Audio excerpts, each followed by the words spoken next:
Hello students, HS brain booster में आपका एक बार फिर से स्वागत है। मेरा नाम है सुनीता। इस वीडियो लेक्चर सीरीज में हम कर रहे थे बीए बीएससी का पेपर ग्रुप्स एंड रिंग्स। पिछले वीडियोस में हमने एक्सरसाइज 1.2 की थ्योरम्स की थी। आज की वीडियो में हम नेक्स्ट थ्योरम करेंगे। अगर आपने अभी तक चैनल को सब्सक्राइब नहीं किया है तो जल्दी से चैनल को सब्सक्राइब कर लें और बेल आइकन को भी प्रेस करें ताकि जब भी नया वीडियो अपलोड हो आपको उसकी नोटिफिकेशन मिल जाए। तो चलिए स्टार्ट करते हैं आज का वीडियो। देखते हैं नेक्स्ट थ्योरम क्या है। थ्योरम से पहले हम देखेंगे ऑर्डर ऑफ एन एलिमेंट क्या होगा। ग्रुप का अगर कोई एलिमेंट हो उसका ऑर्डर क्या होता है। तो जी विद रिस्पेक्ट टू मल्टीप्लीकेशन अगर कोई ग्रुप है और आइडेंटिटी एलिमेंट क्या है उसमें ई है। अगर हम उसका कोई भी एलिमेंट लें कि ए बिलोंग्स टू अगर जी है कोई एलिमेंट है तो उसके लिए अगर कोई positive least positive integer m exist करे कि a रेज टू की पावर m करें वो आइडेंटिटी के इक्वल आए, देन m को हम क्या कहेंगे, order of the element a। और कैसे लिखेंगे, order of a is equal to m। अगर हमारे पास ऐसा कोई पॉजिटिव इंटीजर m एग्जिस्ट ना करे कि a रेज टू की पावर m वो आइडेंटिटी के इक्वल ना आए, उस केस में हम कहेंगे order of a either infinite होगा और क्या होगा, जीरो होगा। तो यहाँ पे ऑर्डर ऑफ एलिमेंट क्या रहेगा, अगर हम एलिमेंट की पावर करें जो लिस्ट पॉजिटिव इंटीजर होगा हमारे पास वो किसके इक्वल आ जाए।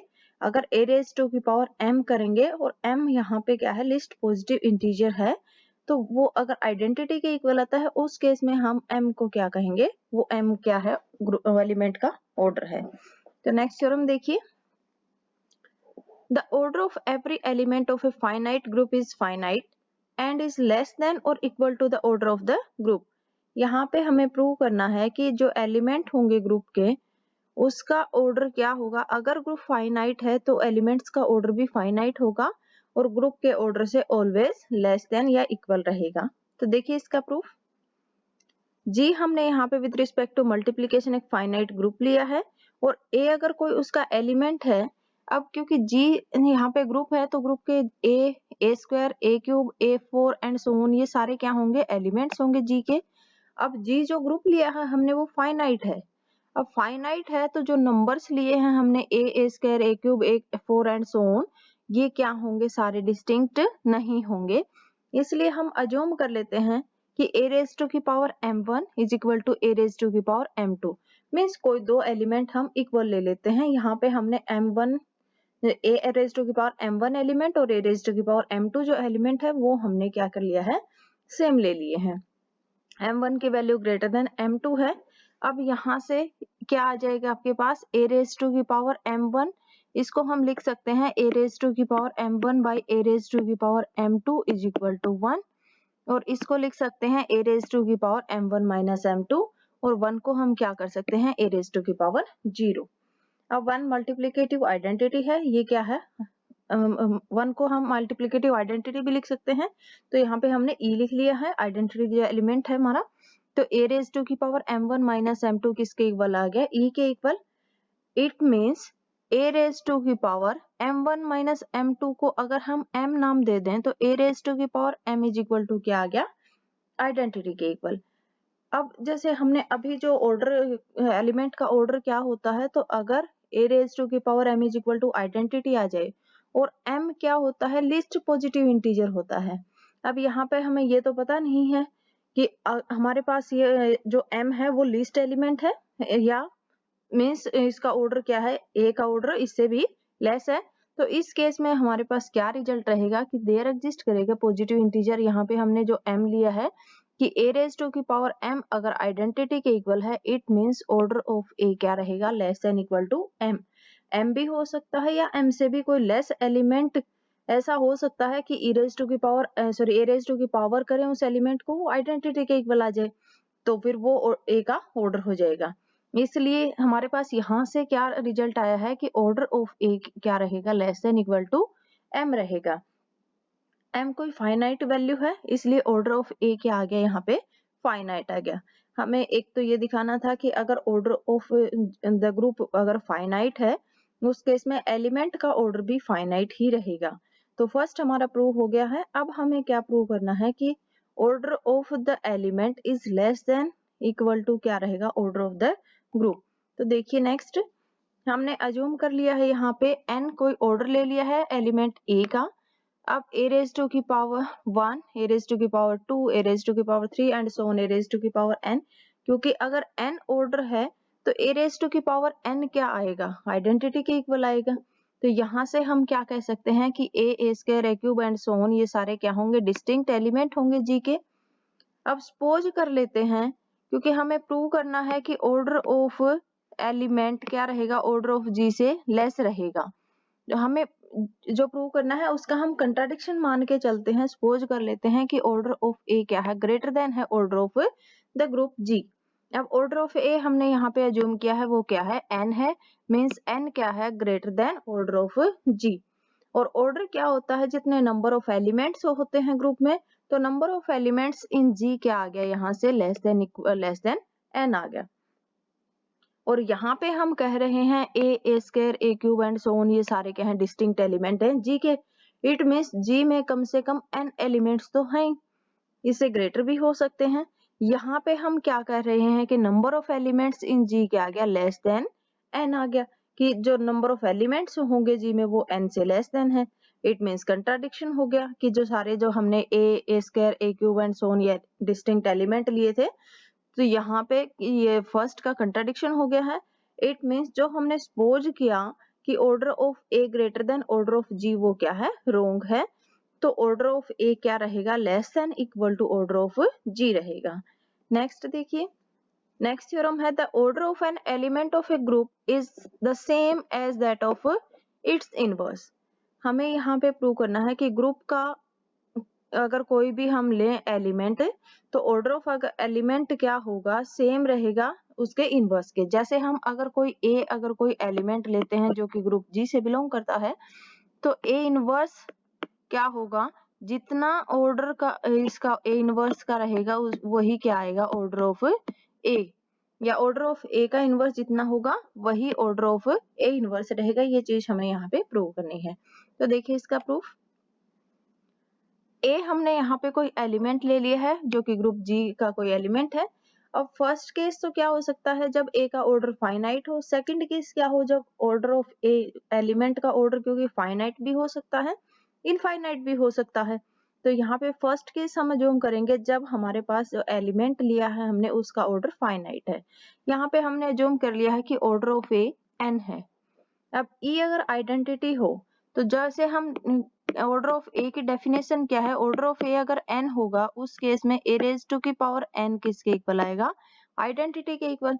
तो यहाँ से हम क्या कह सकते हैं, ए रेज टू की power n is equal to identity. A raise to की पावर n मीन्स ए हम कितने टाइम्स मल्टीप्लाई करेंगे, n टाइम्स, वो किसके इक्वल आएगा, आइडेंटिटी के इक्वल। यहाँ से हम क्या कह सकते हैं, क्योंकि जैसे हमने ए n टाइम्स अगर जैसे मल्टीप्लाई करते हैं, इज इक्वल टू क्या है, ये n टाइम्स है और इज इक्वल टू आइडेंटिटी है। जैसे क्रॉस मल्टीप्लीकेशन से हम इसको क्या कर सकते हैं, आइडेंटिटी को यहाँ ले आए, इसको यहाँ ले जाएंगे तो क्या हो जाएगा, 1/e। 1/e means e inverse आ जाएगा, और 1 के डिवाइड में ए n टाइम्स मल्टीप्लीकेशन a के, तो वो क्या हो जाएगा, इसका इनवर्स हो जाएगा। यहाँ से इसको हम क्या लिख सकते हैं, a inverse and so on n times इनकी मल्टीप्लीकेशन इज इक्वल टू, क्योंकि आइडेंटिटी का इनवर्स क्या होता है, आइडेंटिटी ही होता है। तो यहाँ से इसको हम लिख सकते हैं a इनवर्स की power n is equal to identity. अब अगर a इनवर्स की power n is equal to identity है, देन हम by definition of order of elements क्या कह सकते हैं कि ऑर्डर ऑफ ए इनवर्स क्या रहेगा, less than equal to n रहेगा। मींस n कोई फाइनाइट वैल्यू है, इसलिए ऑर्डर ऑफ ए क्या रहेगा, sorry order of a inverse भी क्या रहेगा, फाइनाइट रहेगा। जब हमने ऑर्डर ऑफ ए को फाइनाइट लिया उस केस में ऑर्डर ऑफ ए इनवर्स भी फाइनाइट आएगा। नेक्स्ट हम प्रूव करेंगे कि हमारे पास जो ऑर्डर ऑफ ए इनवर्स है वो किसके इक्वल होगा, ऑर्डर ऑफ ए के ही इक्वल होगा। तो उस केस के लिए देखिए हमने यहाँ पे सपोज कर लिया है कि ऑर्डर ऑफ ए इनवर्स हमने यहाँ पे सपोज किया है m के इक्वल है। देन क्योंकि ऑर्डर ऑफ ए हमने लिया है n, तो यहाँ पे इस केस में हमारे पास क्या हो जाएगा, m की वैल्यू, क्योंकि ऑर्डर ऑफ ए इनवर्स की वैल्यू किसके लेस देन थी, less than equal to n थी, तो m की वैल्यू क्या रहेगी, less than equal to n रहेगी। अगेन हमारे पास जो ऑर्डर ऑफ ए इनवर्स है वो हमने सपोज किया है m के इक्वल। अब m के इक्वल मींस a इनवर्स की पावर m करेंगे वो आइडेंटिटी के इक्वल आएगा, या हम इसको लिख सकते हैं a inverse and so on m times a inverse लिखेंगे इज इक्वल टू आइडेंटिटी, या फिर इसको लिख सकते हैं दोबारा से जैसे क्रॉस मल्टीप्लिकेशन करके इसको लिख सकते हैं a इनवर्स m टाइम्स इसका inverse is equal to identity का इनवर्स। और a इनवर्स का इनवर्स करेंगे फिर से a आ जाएगा, a dot a and so on m times ये a आ जाएगा is equal to a, identity का इनवर्स क्या होगा, आइडेंटिटी ही आ जाएगा। It means a raise to की पावर m करेंगे वो किसके इक्वल आ गया, यहाँ से आइडेंटिटी के इक्वल आ गया है। तो देखो, और अगर आपके पास a रेज टू की पावर m आइडेंटिटी के इक्वल होता है तो ऑर्डर ऑफ a क्या रहेगा, less than equal to m रहेगा। यहाँ से हम क्या कह सकते हैं, n की वैल्यू क्या रहेगी, क्योंकि हमने order of a n assume किया है तो n की वैल्यू क्या रहेगी, less than equal to m। First में हमने प्रूव किया था कि n m की वैल्यू क्या थी आपके पास, less than equal to n थी, और यहाँ पे जो इक्वेशन 2 आई है n less than equal to m, तो 1 एंड 2 से हमारे पास क्या हो गया, n is equal to m।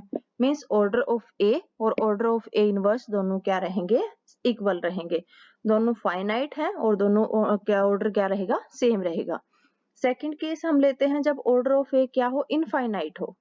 Then हमें प्रूव करना है कि ऑर्डर ऑफ a इनवर्स भी क्या रहेगा, इनफाइनाइट रहेगा। Means order of a inverse can not be finite. हम सपोज कर लेते हैं, कंट्राडिक्शन लेके चलते हैं कि सपोज कर लेते हैं जो a इनवर्स है वो फाइनाइट ले लेते हैं। ऑर्डर ऑफ a इनवर्स अगर हम फाइनाइट अज्यूम करेंगे तो यहाँ पे हमने अज्यूम कर लिया है कि ऑर्डर ऑफ a इनवर्स क्या ले लिया, m लिया है। अब देखिए अगर m a इनवर्स का ऑर्डर है उस केस में a inverse raise to power m किसके इक्वल आएगा, आइडेंटिटी के इक्वल, या इसको हम लिख सकते हैं a रेज टू की पावर m और उसका inverse is equal to identity. यहाँ से क्रॉस मल्टीप्लिकेशन से फिर से लिख सकते हैं इसको a रेज टू की power m is equal to e raise to का इनवर्स, और आइडेंटिटी का इनवर्स आइडेंटिटी ही रहेगा, तो यहाँ से क्या आ जाएगा, a रेज टू की power m is equal to identity. अगर a रेज टू की power m is equal to identity है मीन्स ऑर्डर ऑफ a क्या रहेगा, less than equal to m रहेगा। m क्या है, कोई फाइनाइट वैल्यू है।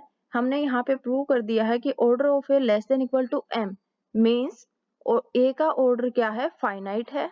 लेकिन ये कंट्राडिक्शन है क्योंकि हमारे पास जो एलिमेंट a लिया है हमने उसका ऑर्डर क्या लिया है, इनफाइनाइट लिया है। तो इस केस में भी क्या हो गया कि अगर हमारे पास एलिमेंट का ऑर्डर इनफाइनाइट होगा उस केस में उसके इनवर्स का ऑर्डर भी क्या रहेगा, इनफाइनाइट रहेगा। तो यहाँ से हम कह सकते हैं कि जो ऑर्डर ऑफ एलिमेंट है उसका किसी एलिमेंट का ऑर्डर और उसके इनवर्स का ऑर्डर क्या रहेगा, ऑलवेज सेम रहेगा। नेक्स्ट वीडियो में हम नेक्स्ट थ्योरम करेंगे। अगर आपको मेरा वीडियो पसंद आए तो लाइक शेयर सब्सक्राइब करना ना भूलें।